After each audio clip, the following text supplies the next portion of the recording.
everyone. Welcome back to Salt and Burn This, a supernatural rewatch podcast. My name is Sammy. I'm Valerie. Welcome back. Hi, Sammy. Hi. How was your pumpkin carving last night? It was comical.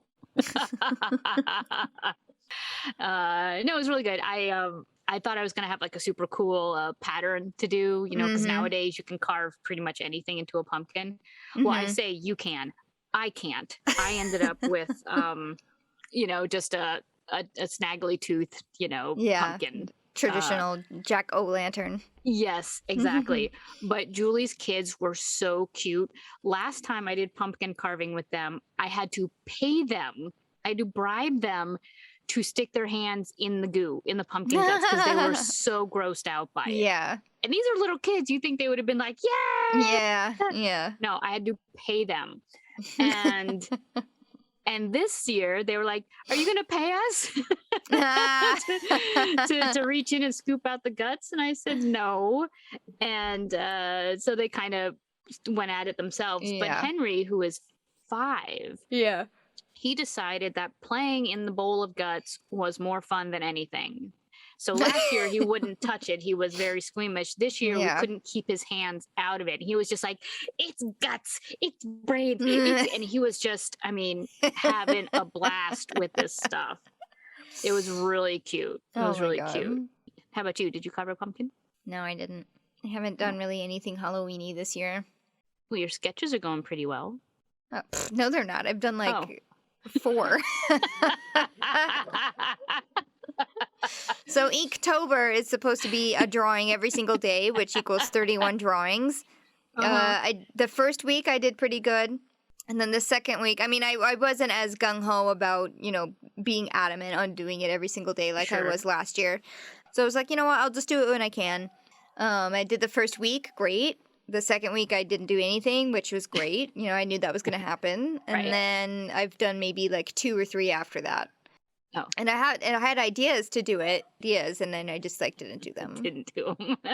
So, best laid plans. How is it that when we were in high school, you come home from school and you have the entire day left? It just felt like you had time to do. You had time to do your homework, time to watch TV, time to have dinner, then time after dinner. I felt like you had a whole nother day. Now it's like you sit down on the couch to do one thing. When I say sit down on the couch, I mean with the computer type of thing. Yeah. And then you look up and it's end of the day and you have no time to do anything else. I know. Where does the time go? Well, I know if you're working a 9 to 5 or so, my commute at least is 45 minutes on the train, on so train, yeah. If I get done at 5, I'm home at 6-ish, depending on how many delays there are on the train. Right. And then I should, if I want to get 8 hours of sleep, be going to bed at 10 or 11. So that's only 4, maybe 5 hours if I'm lucky.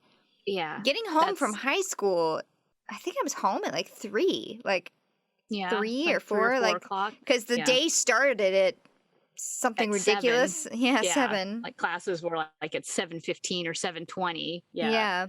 Yeah, but it still seems like even if you did, let's say, a 9 to 3 job, you still, the time that you have at home to do your personal things seems much more restricted than it used to be. It just seems to go by faster. That's yeah.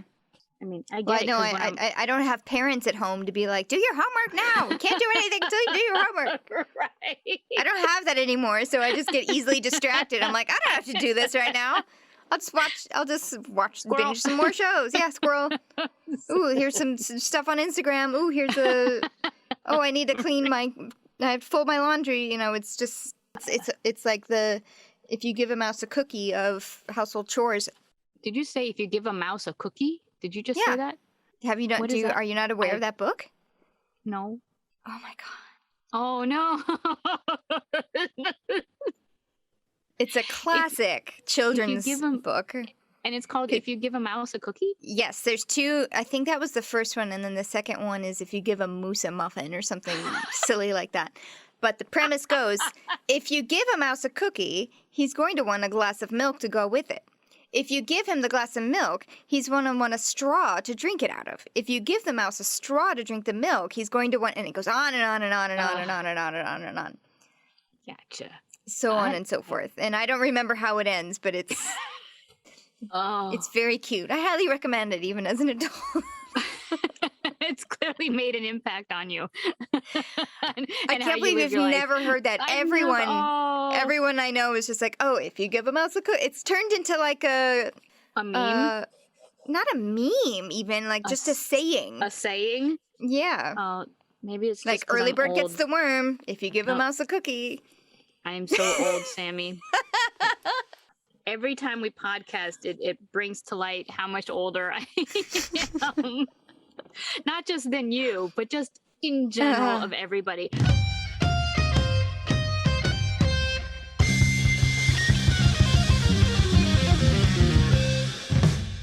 Season 2, Episode 10, Hunted. This description is from the Netflix because I didn't have the box with me, but it's actually a pretty good one.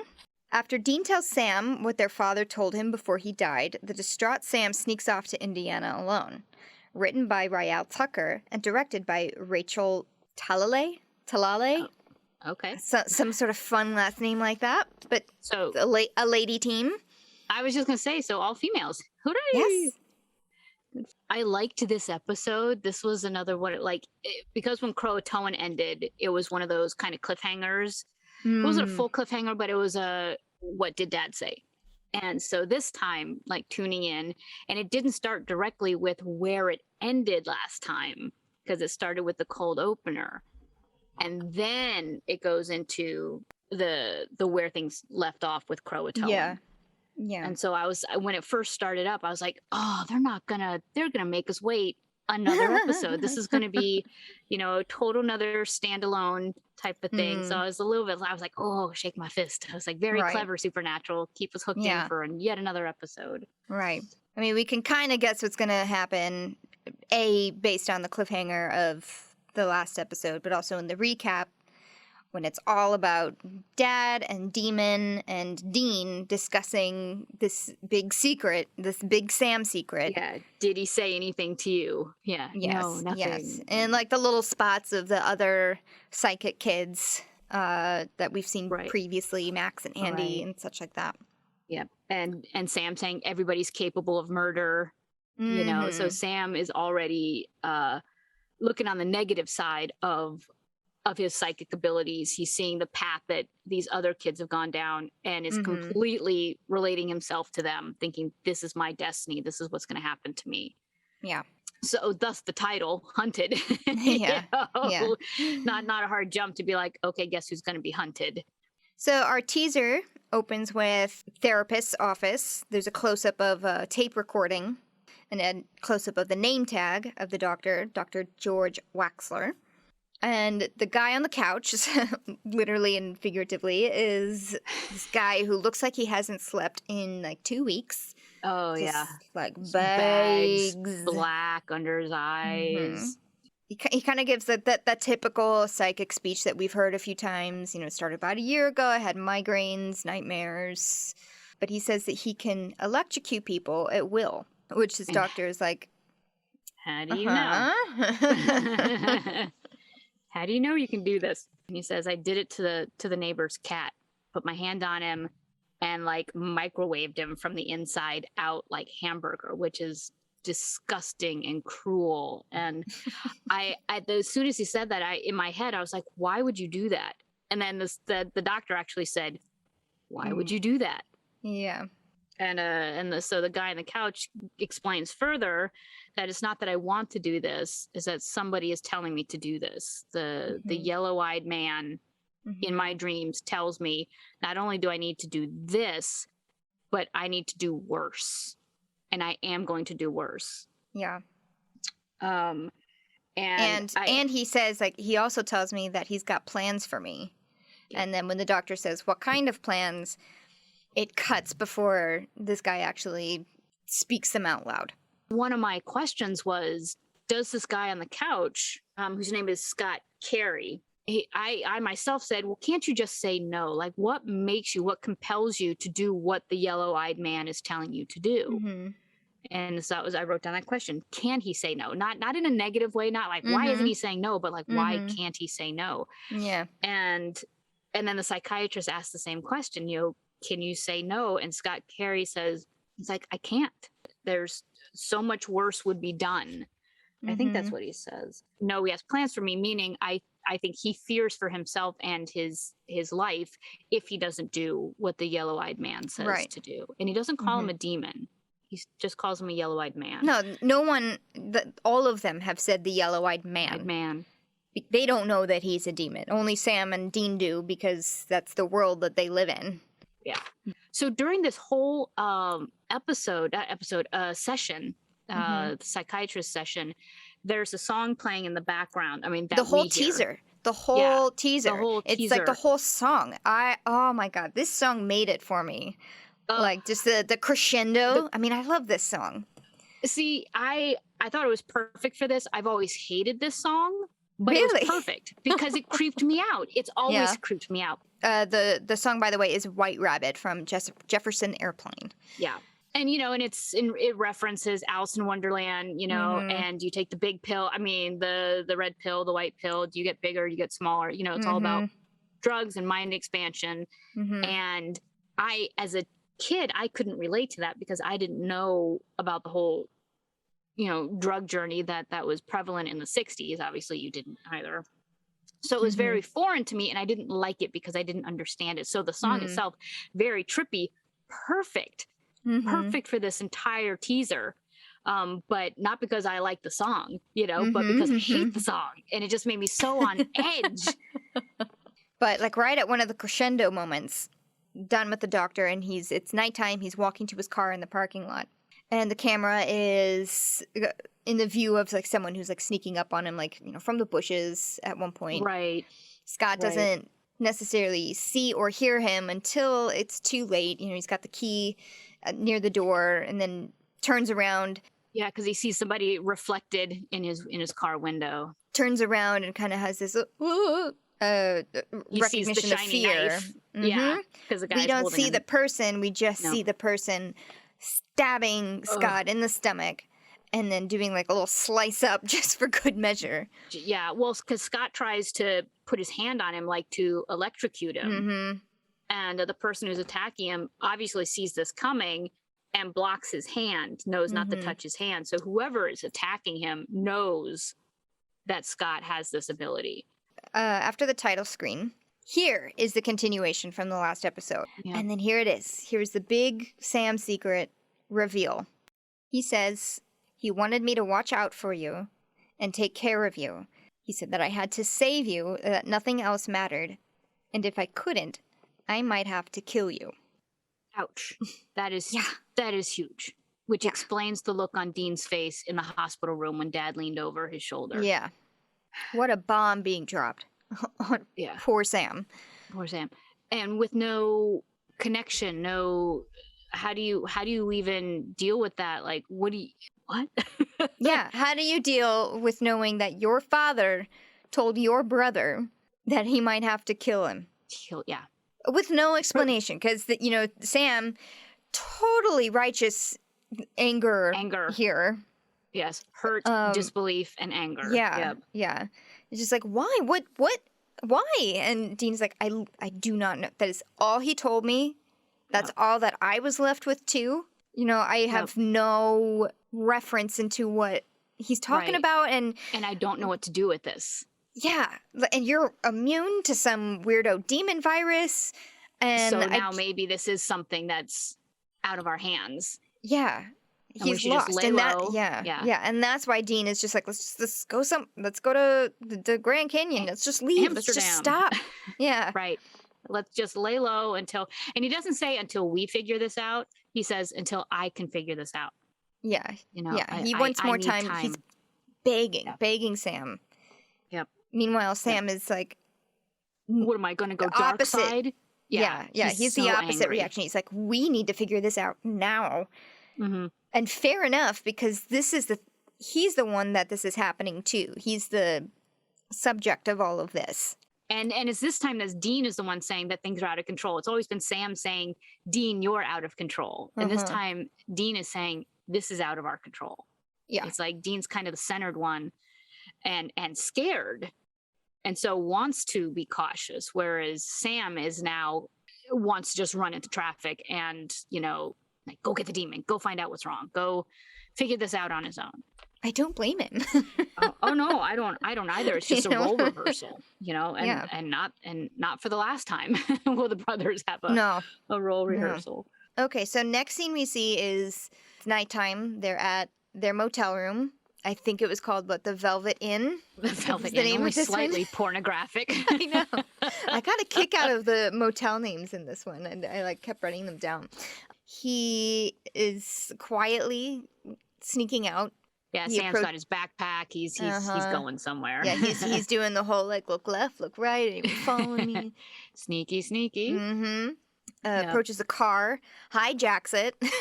He totally has a Slim Jim oh, Sam, you're a thief. Mm-hmm. You're a bad person. Normally that'd be a Dean thing. Yeah. And the next thing we see is Sam's arrived at an address, dark, and it's foggy out, and it looks like it's this burnt out, just abandoned house. Yeah. And he's walking towards it with he's got a piece of paper in his hand with an address on it, and he's walking up to this dark abandoned house. And I was like, how, what, where, how? But okay, Valerie, let it happen. Yeah. And he, as he's creeping into the house, I mean, it doesn't look like there's anybody there. He opens a door and kind of peers in, and then takes a step in and trips a tripwire. And you see a look on Sam's face uh-oh. Yeah, this whole moment of realization is a touch slow-mo, because it's you see him realize what happened, oh shit, and then looking around for what it's actually tripping, or maybe he heard the click, I think. It's a grenade, right? Yeah.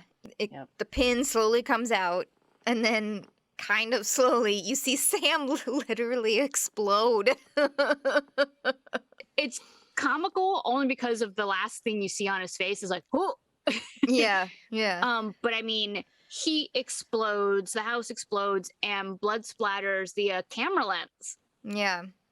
And then the next thing you see is one of Sam's shoes, bloody and smoldering, and completely dripping with blood. Yeah. And on a side note, it's funny that this happened because I just saw a fan twittered something about just receiving their new pair of shoes, and they were excited because they were Sam's first shoes. So I saw that Twitter first with a picture of those shoes, and then I watched this episode, and I was like, ooh, maybe not be so excited about those new shoes if Sam just got blown up. Yeah. And then all of a sudden we see kind of what we've been calling the vision sequence. But yes. Surprise, surprise, the vision is not coming from Sam. Nope. It's coming from a girl who's in bed with her boyfriend. Yep, but her boyfriend's all super. He's like, "Are you okay?" She's like, "No, it's just nightmare. I'll be okay. Just go back to sleep." Now, clearly, she is drenched though. This isn't just a nightmare. This was full blown terror. Yeah. But he's like, "Okay," and he lays back down, and she kind of "Okay, what was that?" What a twist. Yes. Who's this girl? Why is she nightmaring about Sam? Yeah. So this house, it made me think of, because it was so spooky and haunted. The explosion, that's not what I'm talking about, but the actual house in the the abandoned house. Oh, yeah. So I was driving to the house in Pennsylvania the other day, and one of the roads that leads to it was closed off. I think maybe a tree fell down or something. It was really windy that night. So they're like, okay, you're going to have to go the long way, which wasn't really that much longer. But maybe he's like, okay, take a left here, take a right on this road, and then eventually you'll come to a place that you recognize. Such as the woods of Pennsylvania can be. So I was like, okay, hopefully I won't get lost because I am directionally challenged, but we'll see. So start to take the detour, and after I turned right, I was like, okay, this road is absolutely, definitely haunted.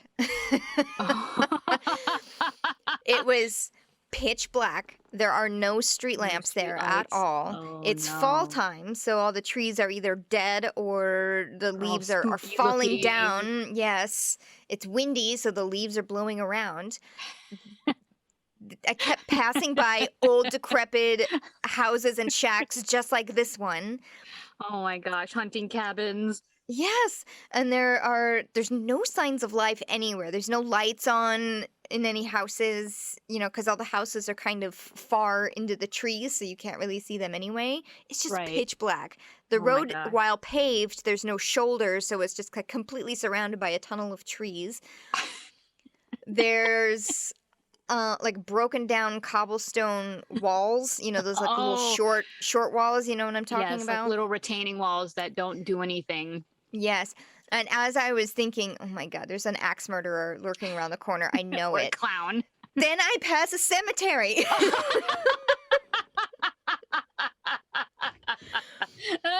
An old timey, just in the middle of the freaking woods cemetery.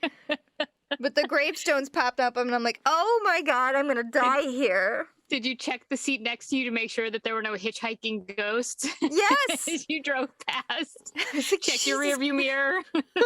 Make sure the lady in white isn't there. Right. Or the white woman. Yeah. Oh my gosh. Is that when you have to tell yourself, like, get a grip? Just a little bit. But also it's, Halloween weekend. So I'm just like, okay, it's You're fine. like, Everything is fine. Everything is fine. And then you pass the same wall and then the same tree and you realize you're in a death loop. And oh my gosh. Sammy, that's hysterical. But you made it home, I see. I did. I did. But when I saw Sam approach this house, I was like, oh no. No. Don't do it. Don't do it. For so many reasons. Don't do it. Oh no. That's a little deja vu. And you're like, oh, I've seen this house. Yes.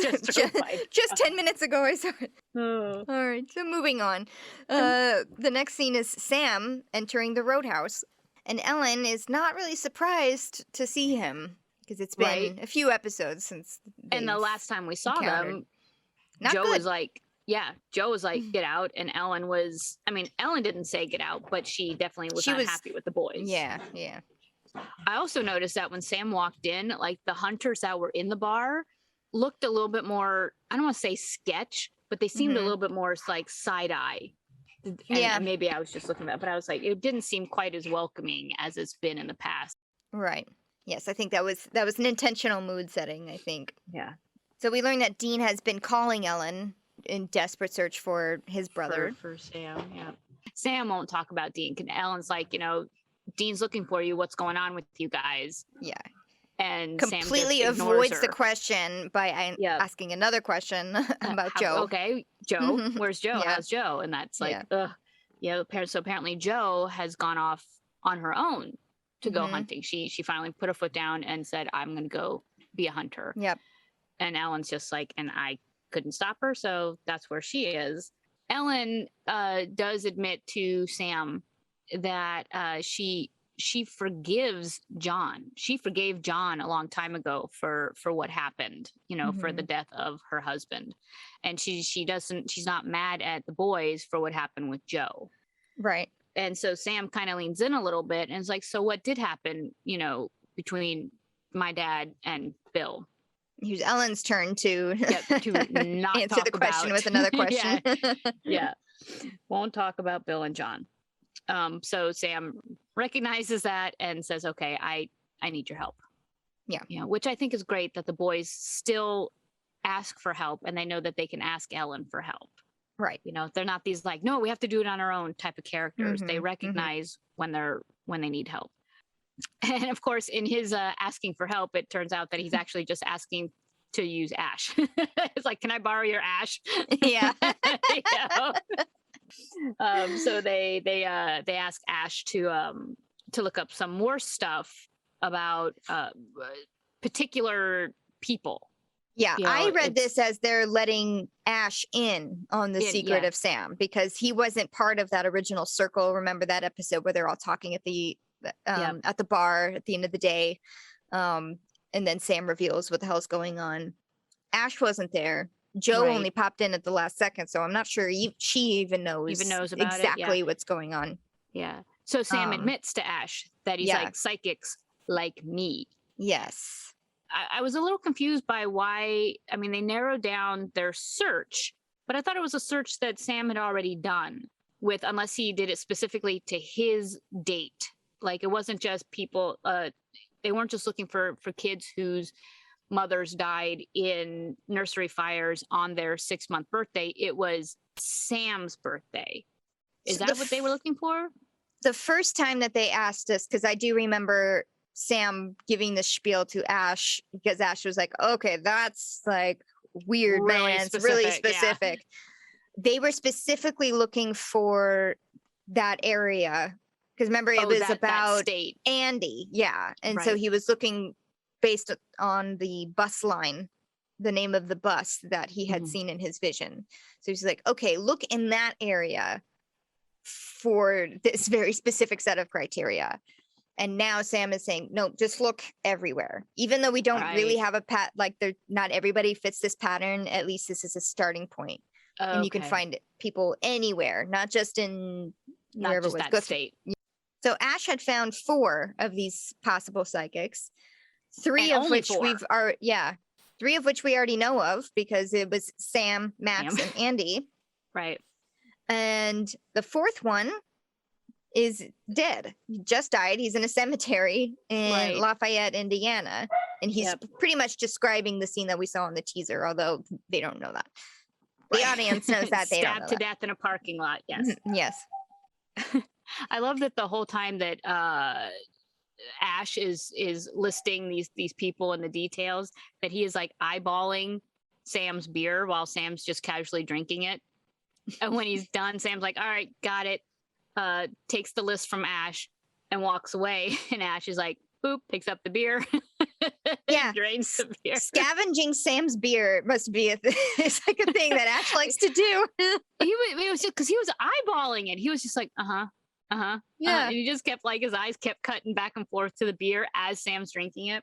He did this in another episode too. He totally Sam leaves a beer and Ash just picks it up and drinks the rest of it. A small little incontinuity. Whereas when Sam first puts his beer down, it's almost done. It's like maybe an inch left. And then when Ash picks it up, it's like 3 inches full. Yeah. Well, they probably got tired of the backwash, I guess. Yeah.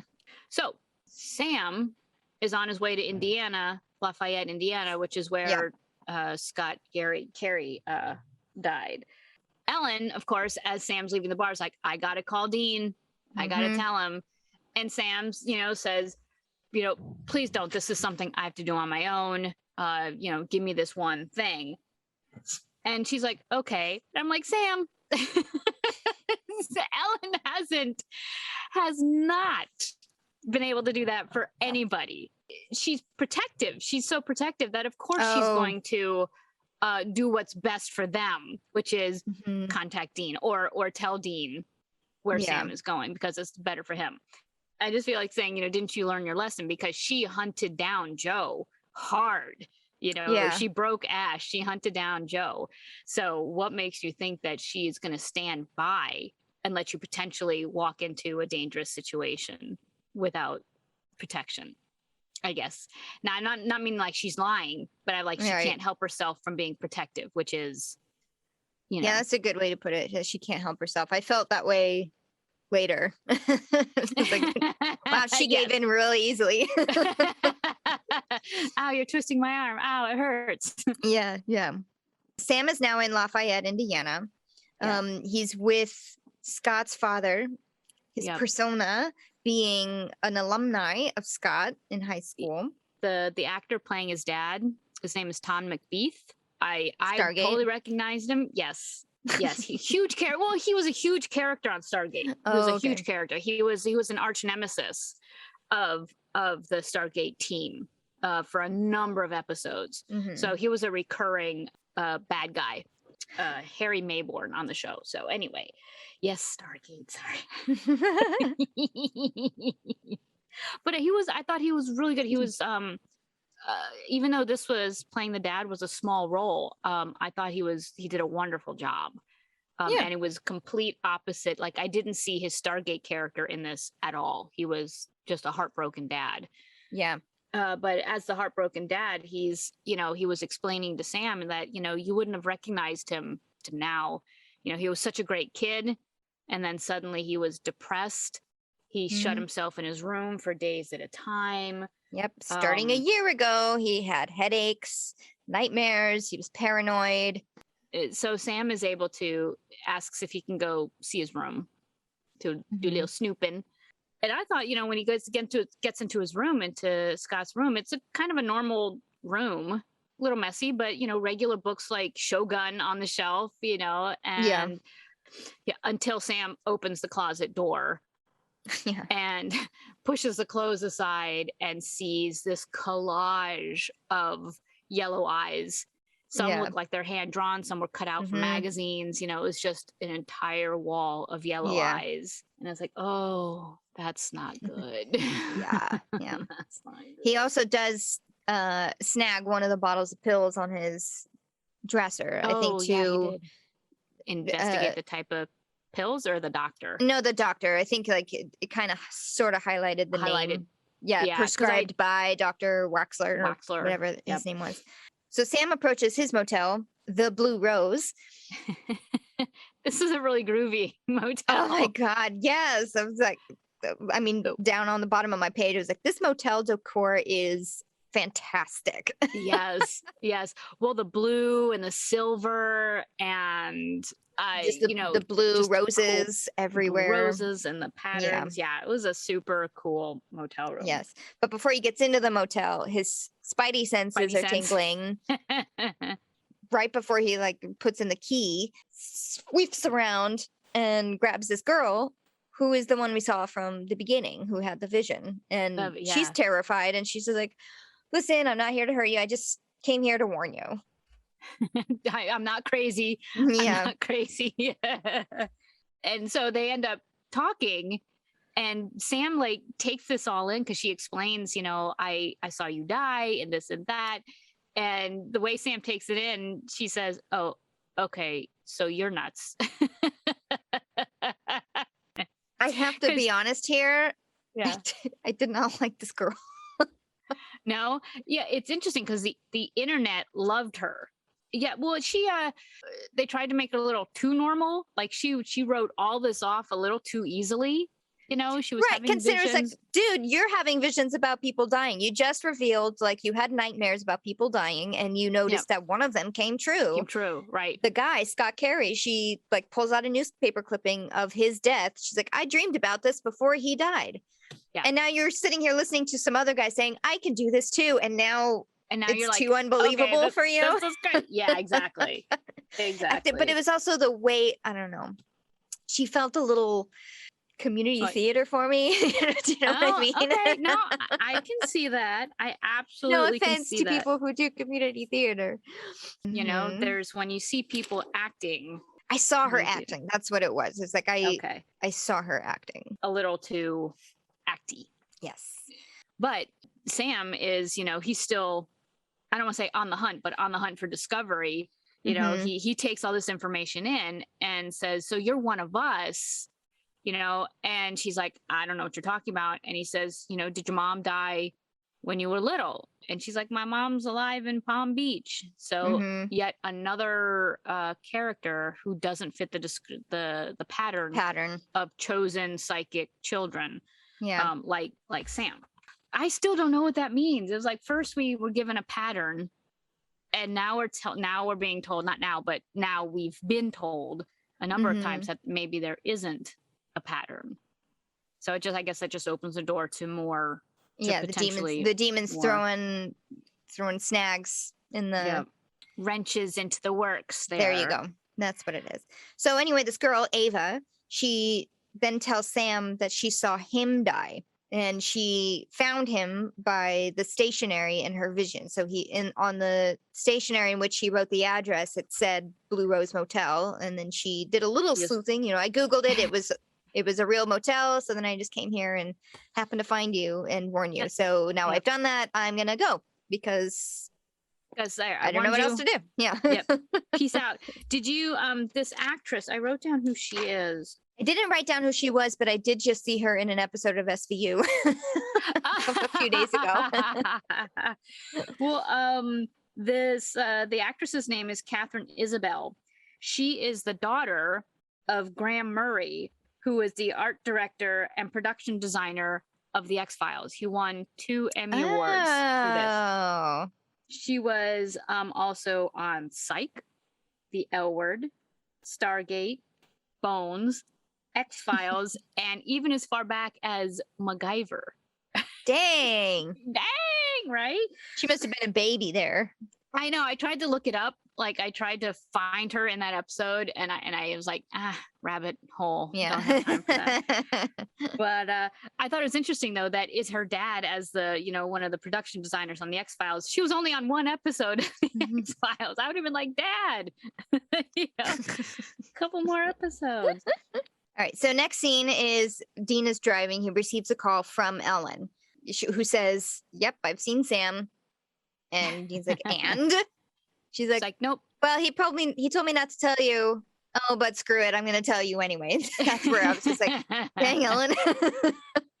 Don't tell you any secrets. She's like, "Well, because family's all about, protecting. So I'm going to tell you. Here we go." Yeah. He's in Lafayette. Off Dean goes. So Ava's still trying to get Sam to leave town. She's like, "Can't you just leave this?" I loved this line. She's like, "Can't you just leave town before you blow up?" Yeah.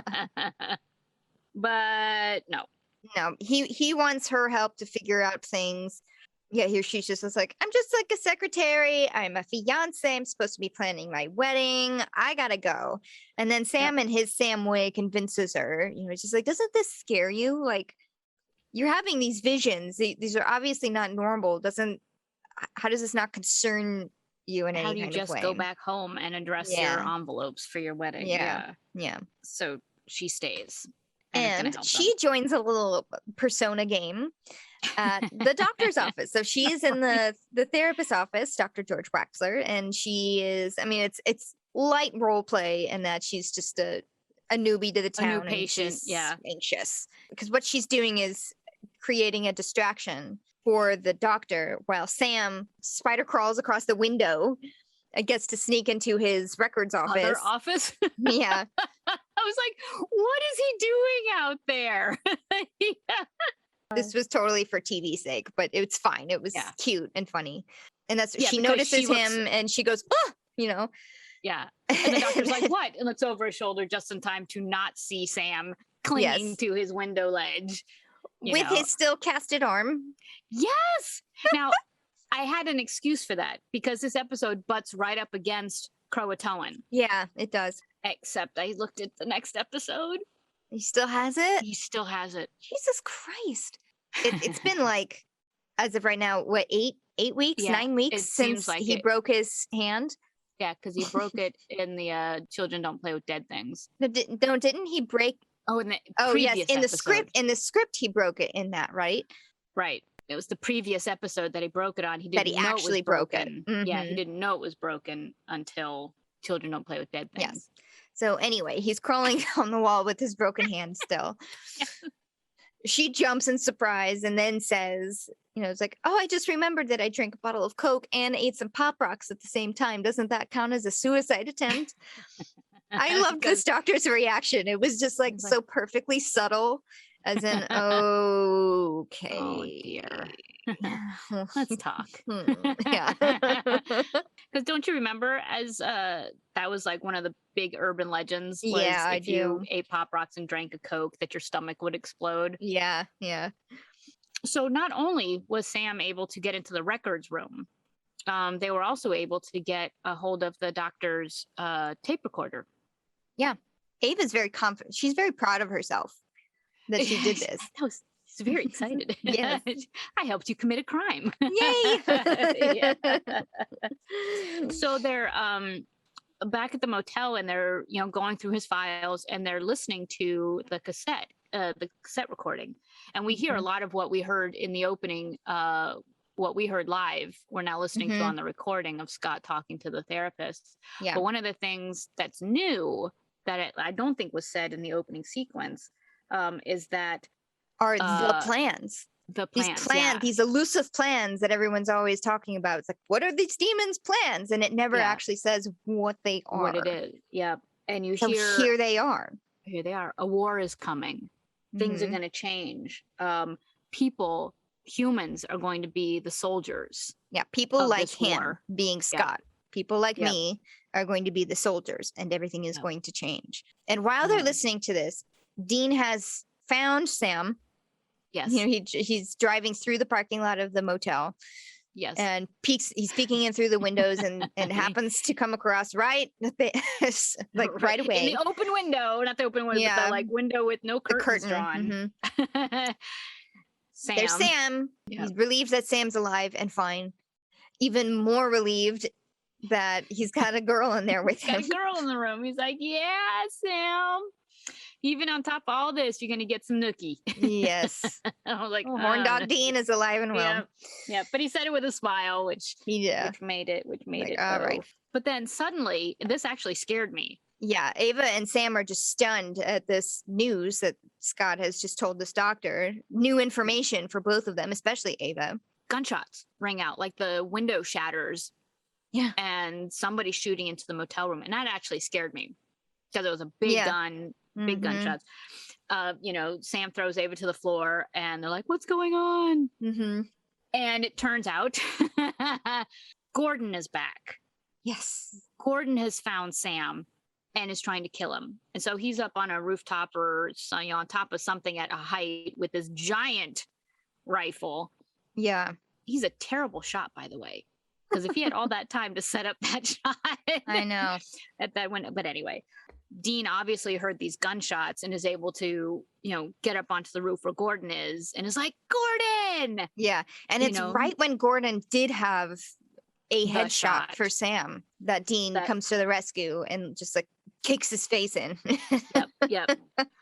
And for a second, I thought because he doesn't just like kick him once, he's just like bam, but he just keeps punching, you know, all that built up rage. And again, Gordon completely like stone faced, you know, no emotion. And I thought he was going to say, wait, Dean, I have something to tell you. Like I thought maybe there was a misunderstanding. Like maybe there was something going on that Gordon knew that he was going to let us know. Like, no, you've got it all wrong type of thing. Not the case, however. I was misled. My instincts not on target. But he's able to, because Dean says something like, you're not going to do that to my brother, or not my brother, or, you know, my brother. Yeah. But Gordon takes that moment of distraction of Dean and is able to. Yeah, he knocks him out with the butt of the rifle. Yeah.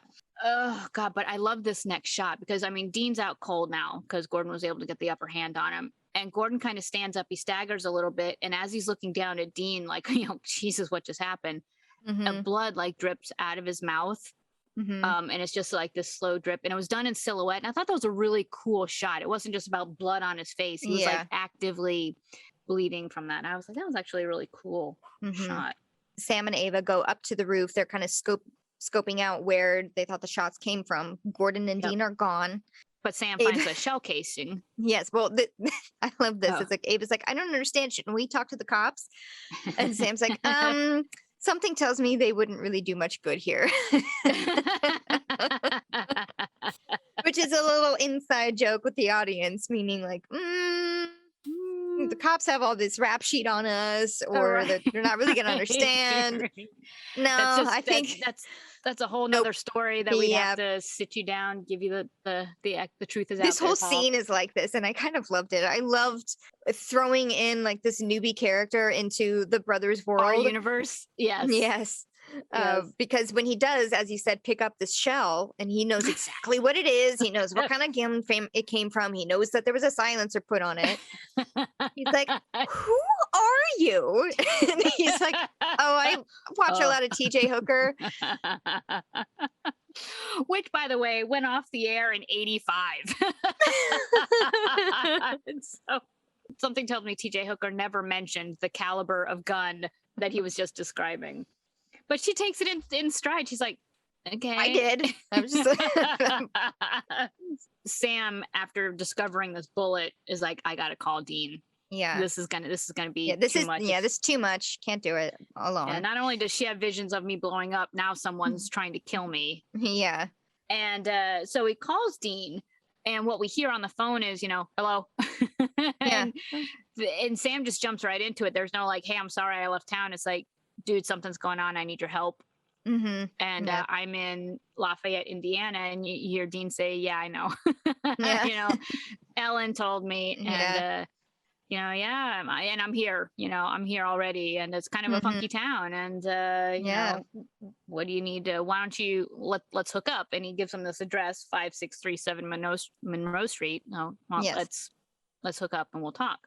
Yeah. And what we see as the audience is Gordon holding the phone for Dean to speak because he has Dean all strapped in a chair. Yep. Well, it's also another role reversal because that's how Dean left Gordon tied to a chair. Oh, At the end of that episode. Yeah. So now he's trussed up to a chair. So once Sam hangs up, he's like, okay, my brother's in trouble.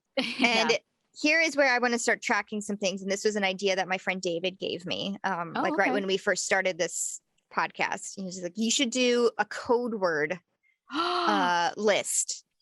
Yeah. Because they do eventually start putting out all these different code words, which I didn't even really remember. So I just remember one. So I didn't realize that there was more. I didn't either. So here's our first one. All right. Funky Town equals someone has a gun on me. Thanks, David, for that idea. Nice. Ava looks at him like, Funky Town, really? Like, you guys got right? code words now? And Sam's like, oh, it's a long story. Don't worry about it. what I found really funny about that is that it's Funky Town. And I'm like, so when the brothers thought this up, it was cool, you know? Yes. So and now it's like when you hear it out loud in front of other people, you're like, oh, well, it's not so cool. That's what I thought was really funny. It's like what was cool for us as kids when we first thought it up, and we're still using it. Not cool. Funky Town. Yeah. So that's why like this whole scene was really fun to watch, like this outsider being Ava, who they kind of did this a little bit with the Linda Blair episode, where she's kind of thrown in, but she's still a cop and she's still kind of similar things. It's real people versus ghosts and stuff, but But here's this secretary fiance from Peoria. And he just has to keep like making these weird excuses for how he knows all these things, why they even have code words. Right. Why is someone even shooting at it? Yeah. Yeah. And she's just like, Yep. Yeah. So cut to Gordon now, who's going to reveal, why he's there, because that's what he has to do as the bad guy in this. He says, Dean, you got this all wrong. I'm not a killer, but I'm a hunter. Mm-hmm. And your brother is fair game. So somebody told Gordon that Sam is not, just a hunter and not just human. Yeah. Someone told him that he's a psychic. Yeah. And I want to know who and how. Like, right as soon as he said that, I was like, who? Who? And how did he figure this out? I mean, he's a good hunter. A terrible shot, but he's a good hunter. So I'm like, who told him? Right. We don't get to find out right away because they cut back to Sam, who is putting Ava into her car, saying, just go home. This is beyond what you can do here. No offense. Yeah, he says, go home, you'll be safe there.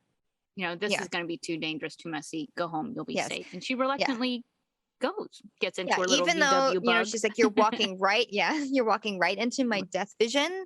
What are you doing? And he's like, that's okay, I'm used to that. another Samism. Yeah. And she says, please call me once you're safe. You got your brother, you're out of there, just call me and let me know you're in the clear. Yeah, which I thought was really sweet. Which is typical of a normal person. Let me know when you've made it home. She drives off again in her little VW bug, which I thought was really cute. Yeah. And very telling, though, that she didn't turn the engine over while they were still talking, because have you ever been next to a vintage VW bug? Yes, I have. My high school crush had an orange convertible one. Yeah. It was awesome. So loud. Yeah. So loud. Back to Gordon, still monologuing. Yes. To Dean about he was doing this exorcism on a demon. Mm-hmm. And getting all sorts of information out of this demon by torturing them. A war was coming. So as Dean interjects, he's like, so what happened to the person that you were torturing, that this demon was inhabiting? What happened to the person? And Gordon's like, oh, didn't make it. So he murdered this person. Yeah. Instead of fully exorcising this demon and releasing this human from the demon, he just killed him. Yep. So I would say, yeah, Gordon, you are a killer, and not just a hunter. Right. Because again, if he knew to exorcise a demon, then he knew that humans could be saved from demons, and he chose not to. Yeah. But it also shows you that Dean has been influenced by Sam. Right. Because that he even asked the question. Yeah, what happened to the girl the demon was possessing? Yep. And then even, was affected by the fact that this person he didn't know was killed. He's like, you son of a bitch. Yep, exactly. Which then elicits a punch in the face from Gordon. Right. Yeah, because he's like, that's my mom you're talking about. Yeah, he's not concerned about what he's called. He's like, you called my mom a bitch. Yeah. The demon says, in this war that humans would be fighting on the same side as the demons. Right. Which then Gordon passes off as like, well, they're not like full humans because they're psychic freaks or whatever. Right. But can you imagine that? Can you imagine humans betraying your own race? The demon also revealed that he knew one of them. Yeah. Little Sammy Winchester. Dean was like, really? You're going to take the word of a demon? Yeah, he definitely wasn't lying, the demon. He's just like, listen, you got your Roadhouse connections and I got mine. Right. I did my homework to make sure this was true before I actually did this. So he's trying to, be like, no, listen, I'm a good hunter. I'm a good guy. And then I just didn't go off and kill your brother right away. No, I researched it. But before I went and killed your brother. Yeah. I got the confirmation from the Roadhouse. Yes. Which again makes me say, who told? Yeah. Who told, who knew, who found out. Yeah. And continues to monologue, Gordon. Yes. And explains, of course, how he's going to kill Sam, which is exactly what we saw in Ava's vision, which is he comes into this house, trips a grenade wire, and blows up. Yes. And Dean says, do you really think that my brother is dumb enough to fall for that, to come here and trip a grenade wire? And Gordon says, no, he's not dumb enough, because I'm sure you told him that there was a trap waiting for him. Yeah. Which, again, Gordon, not dumb. No. But then admits, I set up a second tripwire. So he'll make it through the first one, but then he's going to trip on a second one. And that's when, he's going to blow up. But then he's like, but don't worry, it'll be painless. Yeah. Death by grenade. He's completely ruthless. He also reveals that he was the one who killed Scott Carey. Yes. He talks about, it's like, one of this guy could just deep fry somebody at will just by touching you. And he's like, and Dean says, yeah, but did he? Had he killed anybody yet? Yeah. And Gordon says, well, if you don't count Mr. Tinkles, the cat, poor cat, then no, he hadn't killed anybody. And Dean says, yeah, so you don't know that Sam is going to kill people. You don't know. He hasn't done it yet. You don't know that this is going to happen. Yes. And he's also like, Sam has more of a conscience than I do. He feels guilty for looking up internet porn. He's not gonna right. But Gordon tries to flip it back again and say, yeah, but if you had a chance to go back in time and say kill Hitler as a teenager, would you do it knowing what he's going to become? I know. It's like, really gonna compare me? Sam is like, you're gonna compare Sam to little Hitler, really? Right. But also, you don't know. You don't know that Sam is going to, just because you're being told these things doesn't mean it's going to happen. Right. But Gordon is steadfast. He's like, it's his destiny. This demon thing is Sam's destiny. Yeah. And he believes it. He wholeheartedly believes it. He brings up John. Yes, I was just about to say, like, this next whole thing was distasteful for me, because then he tries to soften up a little bit, although I think that's impossible for Gordon to do since he has no emotion. He's a sociopath. Yes. I'm sympathetic to you, Dean, because I know he's your brother and I know that you love him, but it's inevitable that he's going to turn evil. And then he gags Dean. I think he knew it was going to get vocal. Yeah. And then says, listen, it would have killed your father, but he would have done it. He would have killed your brother because he would have done the right thing, even though it would have been really painful. And then dares to compare Dean to his father. It's like, you're telling me you're not the man that your father is? When they first met, Dean and Gordon got really chummy in the bar. Right. And they were doing this like little hunter-brother therapy kind of thing. You know, they were just like telling stories, and Dean completely opened up about how much like he missed his father and he looked up to him, but also was like confused about the secret that he was forced to bear, although he didn't tell Gordon the secret. But so I think this was all about, listen, I'm going to kill Sam no matter what. And you have to see that this is the right thing to do. Your dad would have seen that it was the right thing to do.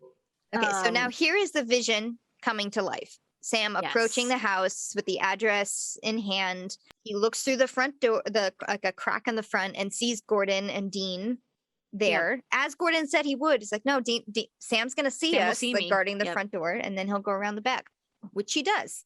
Goes around the back, picks the lock, which rather the two noisily. Guys inside hear. Yeah. I shouldn't laugh at that. It was a very serious moment, but I was like, for sneaking in, it was. I don't know if you can pick a lock without making noise, but considering there's nothing else going on. Yeah. yeah, exactly. So now the camera is just sitting in the room with Gordon and Dean. And then we see in the back, like from behind Dean, who, man, this sucks because Dean, it's behind him, right? Like he has no view of anything whatsoever. Yep, he can just hear it. We see one explosion happen and Dean like, oh, because he literally can't do anything. He can't scream. He can't warn anybody. He's tied to the chair. He can't get out of this chair. There's nothing he can do except wait for his brother to get blown up. And he knows it. Yeah. And even Gordon is just like, nope, hold on. Just wait. Wait for it. Yeah. And then the second one comes. It's even bigger. Yep. And like there's shrapnel. I mean, like Dean is covered with, bits of the house that have been exploded through this. How did that room withstand two grenades? There was that. Explosions. There was that. Yeah. But once the second grenade goes off and we believe that it's a big explosion, you just see Dean's face. He's just wrecked. He's like, oh, that was the second one. Sam wouldn't have known about the second one. Yeah. So cut to an outtake. Oh, yay. Of Jensen sitting in the chair tied up with a gag. He's supposed to struggle like when the explosion goes off. And as Jensen struggles this one time, the chair breaks and he's able to like stand up. And he's like, he goes, I'm free. So his acting struggling against his bonds of the chair, he's actually able to break this crappy old chair. And he's like, woo! Cut. That's funny. Maybe that's why he does, because I feel like Dean should be struggling more. He kind of isn't really moving that much. I feel like I would try to be like jumping around. There would be something. A lot more thrashing and rolling yourself onto the floor and things like that. But maybe they're like, don't break another chair. Yeah. So after the second explosion and Gordon says, all right, sorry, Dean had to do it. He goes to then check on the body. And we see the smoking shoe and everything that we saw in the vision. But if you know, Gordon isn't looking at the ground. He's not looking for a blown up body on the ground. He's looking around. He's got his gun out. He is looking for, not a body. Yeah. And sure enough, Sam's alive. He comes up behind Gordon with a gun and points it at the back of Gordon's head. Again, Gordon, stone-faced, no emotions. Yeah. This guy is ice. I mean, and even like tries for levity. You shouldn't walk around here without your shoes on, Sam. You'll get tetanus. He's able to, I can't believe this, but it's like the same move that Dean did on Joe. I thought that too, a little bit. Yeah. And since the gun was up high instead of down low, but he was touching the gun on him. And Dean even said in that episode, you should never put your gun this close to somebody unless you're going to pull the trigger, because, and Gordon did the same thing, turned, knocked his arm away, and knocked the gun out of his hand and was able to then like punch Sam and full on kicks him in the jaw, like straight up undercut kick, knocks his like snaps his head back, throws him through a wall, all with one kick. I was like, whoa, my God. Yeah, you know, this whole fighting scene seemed so slow to me. It was just like each punch I felt like had like such a huge draw back. Like you could see it coming from a mile away, like all of these moves. Yeah, well, I think like with the kick, like kick to the head, you know, push him through a wall. That was also just like it stood there. It felt like forever before Gordon actually like kicked him. You know, you could see him like winding up, you know, like a yada. So Sam is not knocked out, but he's on the floor. He's down. He's knocked down. And Gordon stands over him as like, you know what, you are no better than the filthy things that you hunt. You know, so I just have to kill you. He's got his knife in his hand and he's moving to stab him slowly. And I'm sorry, I was just well, see, now you know how I felt with that scene in No Exit with that girl who's just standing there screaming while the ghost is like grabbing her. I was like, this is terrible.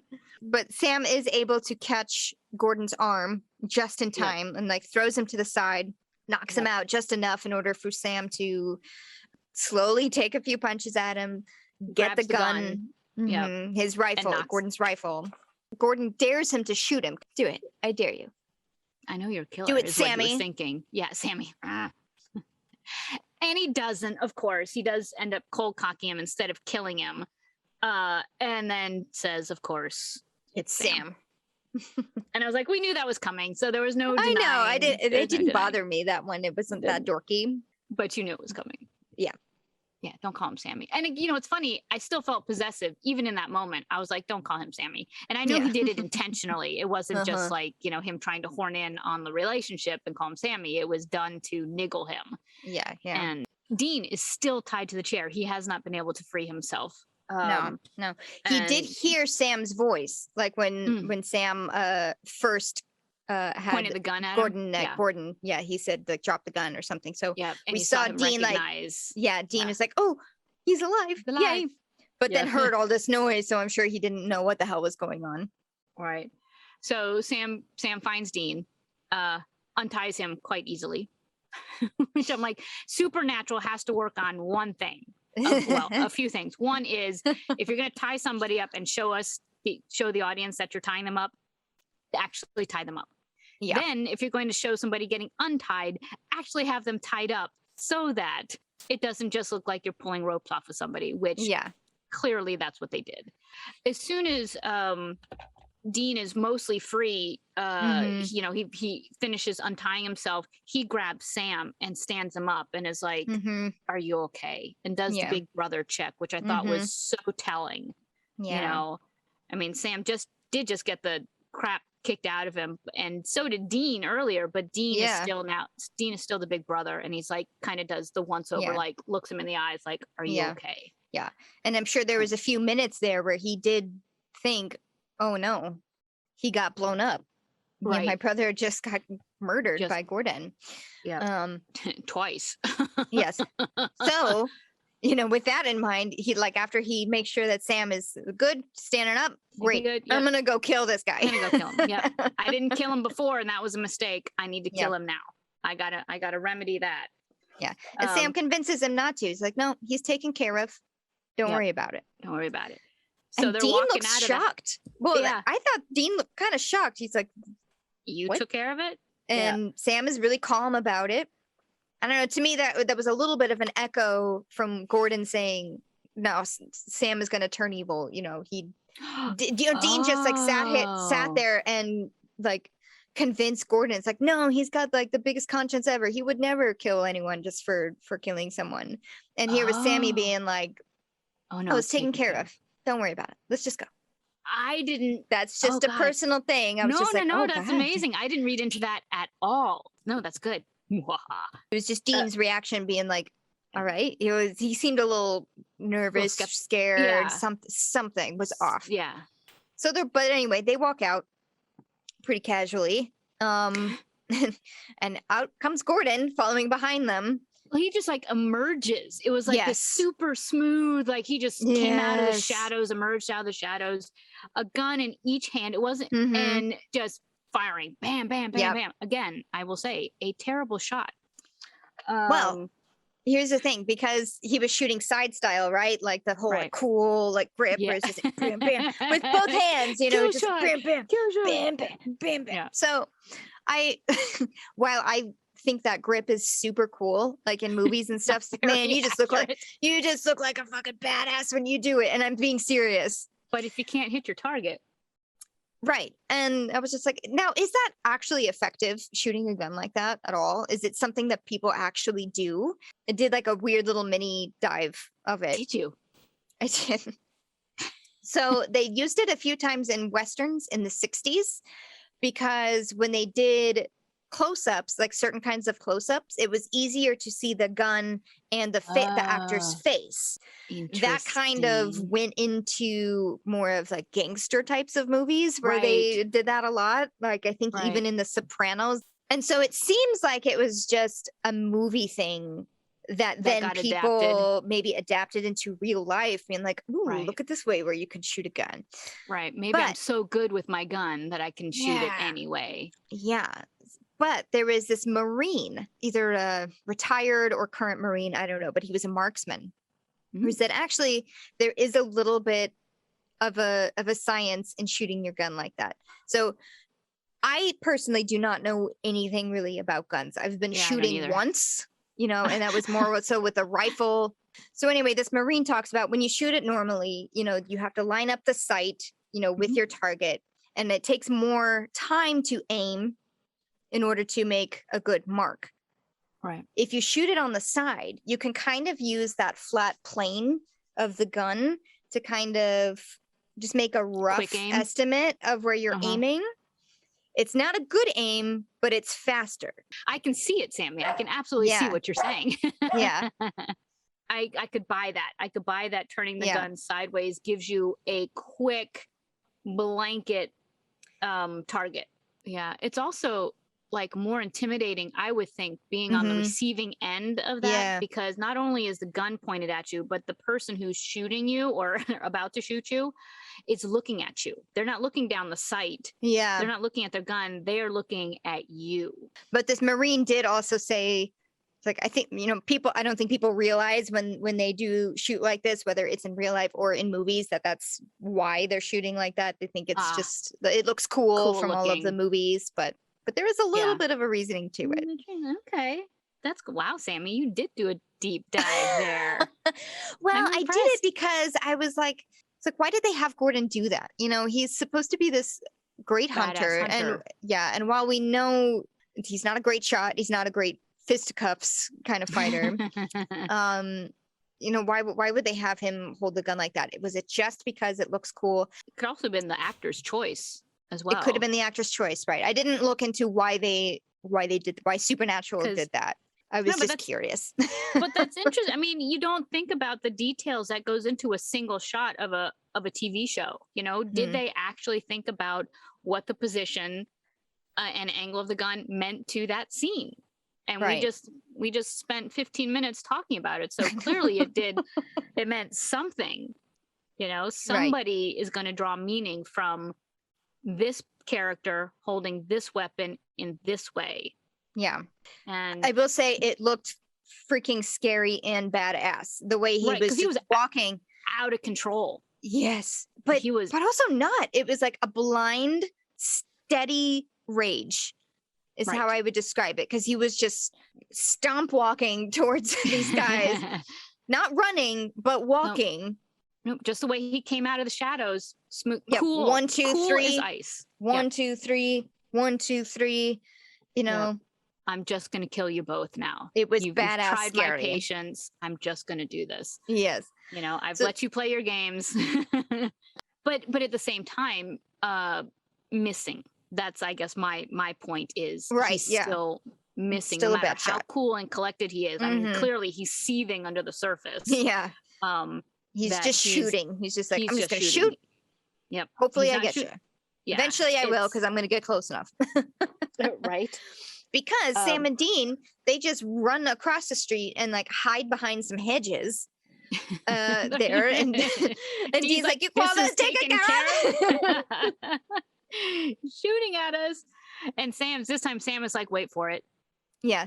Please just trust me on this. Second time Dean is told to like, wait for it. Yeah. Right. Well, Dean is just like, why aren't we running, or why aren't we shooting back? Why are we just like sitting here waiting to be shot? Right. Because the cops show up. Yes. And show up, and Gordon still firing his gun, and then he sees the lights. He's like, oh, yeah, of course, you know. Yep. And the cops are, put your weapons down, blah, blah, blah. And Gordon, for a second, you think he's not going to. Yeah. But then he does. Puts his guns down. Well, there's like 3 or 4 cop cars there to just like pile on him. Like, perfect timing, by the way. And not only do the cops like see him in the process of shooting off guns, they go immediately to his car and like open up his hunter's rack of weapons. Yeah. You know, that secret stash of weapons. And I was like, how did they know that was there? And then you cut to Sam, who's just like so giddy. He's just like, anonymous tip. So that's how they knew to check for the stash of weapons in the El Camino. Yes. Gordon is pissed isn't even the right word to really describe his reaction there. It's just, I'm going to get you. That face is like, go, you can arrest me now, but you should have killed me because. Yeah. Even a little bit later, I'm skipping a couple scenes just for a second. Even Sam is just like, well, he's out of our way until he escapes, you know? Right? Exactly. They're very aware that Gordon is not going to really be held for long. Dean kind of makes a joke, oh, he's going to be reaching for the soap. I think it's just to create a little levity, but in the end, they both know it's like, no, he's not. He's not going to be in jail for very long. Nope. He's too good. Yeah. But anyway, right before that, right after Gordon gets arrested, Dean is on the phone with Ellen. Livid. Pissed that somebody at the roadhouse has snitched. Exactly. Yep. And he thinks it's her. He initially is like yelling at her, and she's like, I didn't do it. I'm surrounded by hunters, and any one of them could have, they're all good hunters, or some of them are really good hunters. They could have divined this on their own. You know, so you don't know who else is out there looking for Sam. And I can't control them. I can't control what they believe, you know, whether Sam is psychic or not, because, you know, they're obviously choosing to believe that Sam is a good guy. But there's hunters out there who aren't. So yeah, she's like, we are not disloyal and we are not stupid. She's like, I will protect you, but that doesn't mean that others feel the same way. Right, which is frightening given what we're starting to learn about hunters, is that it's not just, you know, Sam and Dean. It's not just Gordon. It's a whole little world of hunters out there. I don't know if that calms Dean down, but it takes him off the, you know, the I hate Ellen ledge. Right. And again, like, I don't blame him, just as I didn't blame Ellen for initially, like, remember how she was so pissed at them taking away Joe or taking him on this hunt. Here's Dean's side being like, you did this. Right. I get it. See, I was like, Dean is so, I thought Dean was totally justified. So crisis averted. Yes. With Ellen and Dean. So now Sam is calling Ava to check in on her, and also to be like, you know, crisis averted, you know, I'm still alive, your vision didn't come true. But she's not picking up, and Sam is like, this isn't it's like, he says again, like, goes to voicemail again, and so clearly he's been trying to call her for some time, and she's not picking up. And Dean kind of brushes that off. He's like, let's just go away. It's like, okay, you know, she's probably busy, but, you know, let's just go away. And Sam's like, no, we have to do the job. Now the roles are reversed. Yeah. So, you know, Sam's saying, you can't protect me. Let's just do the job and see, you know, let the chips fall where they may. And Dean's like, well, I can try to protect you. You know, you can't tell me not that I can't protect you, because I'm going to try. and they're kind of angry at each other, but kind of not. And then they do the bitch jerk. And it's like, and I wrote thank you after bitch jerk. I was like, thank you. Yay. Sam calls again, and Ava still doesn't answer. And he turns to Dean. He's like, how far away is Peoria? We got to go. Yep. So they go, and they're outside Ava's house in Peoria. We know it's her house because the VW bug is there. But it's dark, no lights on, nothing. Sam and Dean, I'm assuming, walk into the house because they walk in like, hello, anybody home?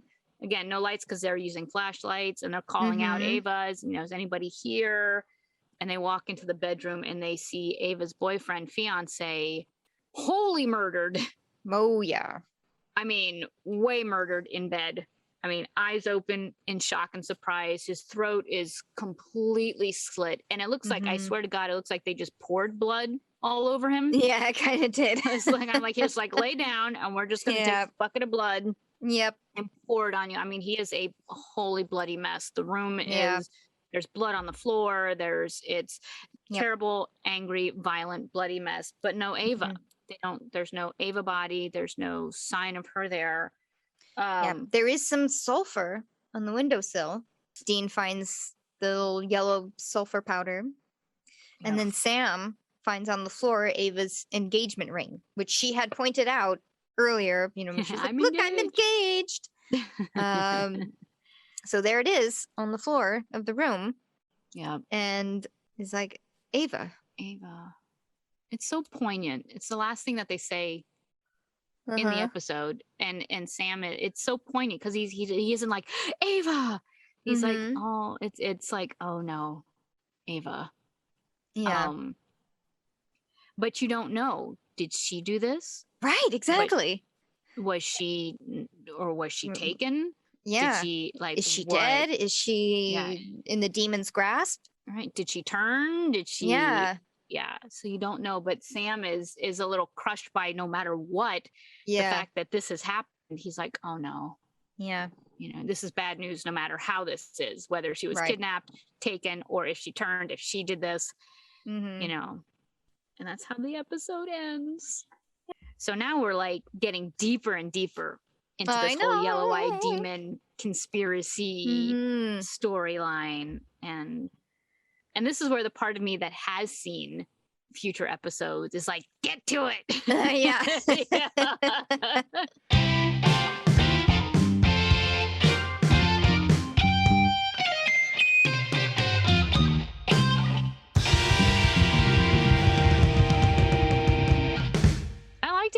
I liked it. Yay to the ladies who wrote, directed, and produced this episode. Yeah. God, I can't wait for Jared to get his cast off so we can stop talking about it. I know. It was fun to see Gordon again too. Oh God, he's even though we don't like his character, he oh God, what's his name? Sterling Brown does such a good job with him. yeah, he is just ice cold. I'm riveted by the character. Yeah, I mean, you love to hate him. Yes, but he's dangerous. He's dangerous to the heroes. So not a lot of pop culture references in this one, other than T.J. I think Hooker. T.J. Hooker. I think that was the only one.